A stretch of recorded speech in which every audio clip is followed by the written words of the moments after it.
Hey everyone, welcome back to Shade Review. In today's video, we are reviewing a brand new release from Ray-Ban, the Ray-Ban Old Aviator. Now the model number here is RB 3825. But first, I'll link today's video sponsor, our own website, shadereviewstore.com, the absolute best place to buy designer sunglasses up to 80% off the original MSRP. Again, the website there is shadereviewstore.com. Check it out. So let's go ahead and pop these sunglasses on face and talk about the dimensions. These have 58mm lenses in a 14mm bridge. This is the standard size of these sunglasses. They also do produce these in a larger lens size, which has 62mm lenses in the same 14mm bridge. Now, these are the exact same dimensions found on the original Ray-Ban Aviator that we have right here. Let me go ahead and pop those on and give you guys a quick little comparison of the two different frames. Here we have on the original Ray-Ban Aviator, which are just absolutely classic, iconic profile, just a really good looking pair of frames. Definitely one of my favorites of all time, just with how classic and iconic the original Aviator are. And now let's go ahead and put on the Old Aviator here. And here we can see they definitely look very, very different than the original Aviator. So the biggest difference here is going to be the lower bridge. Here on the Old Aviator, it is very, very pointed, and here on the original Aviator, it is perfectly flat. Now, the Old Aviator going to be reminiscent of the 1930s and 1940s original Aviator frames, and those frames were worn by military pilots all the way back then in the 1930s and 40s. Just a really cool looking style, and I really do like this pair of frames here. And again, that bridge just really looks very, very interesting.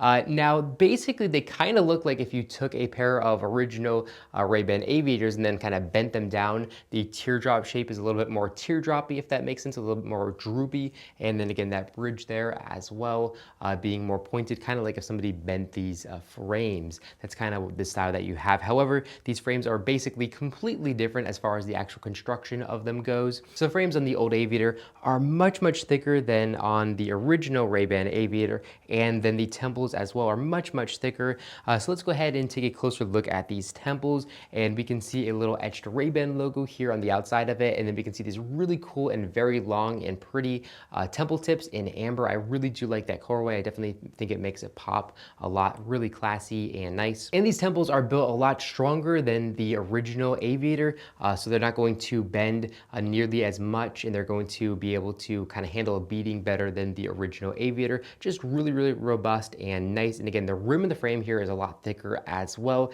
But with that being said, the Old Aviator are only 2 grams heavier than the original Aviator. So these frames come in at 33 grams and the originals come in at 31 grams. So really not a big weight difference, which is pretty surprising. Again, the Old Aviator, I feel like they're much, much stronger, and they definitely are. You can't really bend it easily, where you could definitely bend the original Aviator pretty easily if you really wanted to. Now these frames have very nice and premium fully adjustable nose rest with a little etched RB logo there for authentication purposes. This aids in comfort and also allows you to kind of customize the style of the frames, so it allows you to wear the frames lower or higher on the face depending on your personal preference here. Now, of course, like every authentic new pair of Ray-Ban sunglasses, we can see a little painted on Ray-Ban logo here in the top right corner of the lens, and then here in the outside left lens we can see a little etched RB logo, again there for authentication purposes. Now, as far as build quality goes, these frames are built really, really nicely. Everything here just feels very, very nice and premium. They have very nice all metal hinges, and these frames are made in Italy, and they say that here in the inner right temple of the frames, they say Ray-Ban made in Italy. Now, if we take a look here at the top bridge of the frames, we can see it says Ray-Ban made in Italy. And personally, I really don't love the font that they have here. It kind of looks fake because it's very blocky, where the Ray-Ban logo on the original Aviator is italic. It's just very blocky here up at the top. And then if we take a look here at the underneath, we can see it does say 5814, which is there for authentication purposes. And of course, that stands for the lens size and the bridge width of these frames. If you have the larger size, it's going to say 6214. As far as lenses go, these frames have very, very nice and clear all glass lenses. The optical clarity of these is very, very good. Everything is just very sharp, and they're also going to have very good scratch resistance as well because they're an all glass lens. They're going to stand up to abuse a lot better than a polymer lens would when it comes to scratching, and that's really going to help with the longevity of a pair of sunglasses. That's one of the reasons why Ray-Ban is so popular. A lot of other companies use plastic lenses in most of the sunglasses. Ray-Ban uses glass, and because of that, they last a lot longer. Now, as far as coverage from the sun goes, these frames actually offer pretty decent coverage from the sun. So here up top, we can see there's a little gap that lets sunlight in unprotected. And then here on the side, again, there is a kind of average gap that lets sunlight in unprotected, but overall pretty decent. And honestly, I do think that these offer better coverage from sun than the original Ray-Ban Aviator. So let me go ahead and pop back on the original Ray-Ban Aviator. And here we can see there's definitely a bigger gap.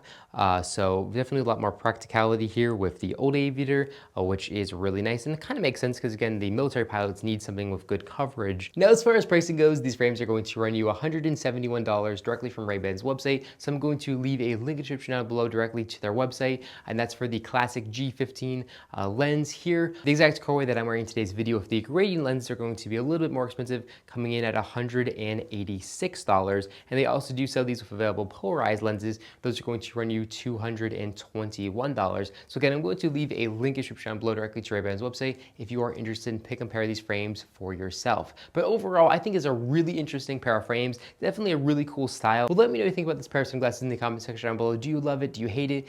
Do you own a pair? Let us know in the comment section down below and we can start a conversation there. But that's all I got for this video. If you enjoyed it, make sure to give me a big thumbs up down below. And of course, make sure to hit the subscribe button and then you'll be notified every single time I upload a brand new video just like this one to our YouTube channel. Again, thank you all so much for watching, and I'll catch you all in the next one.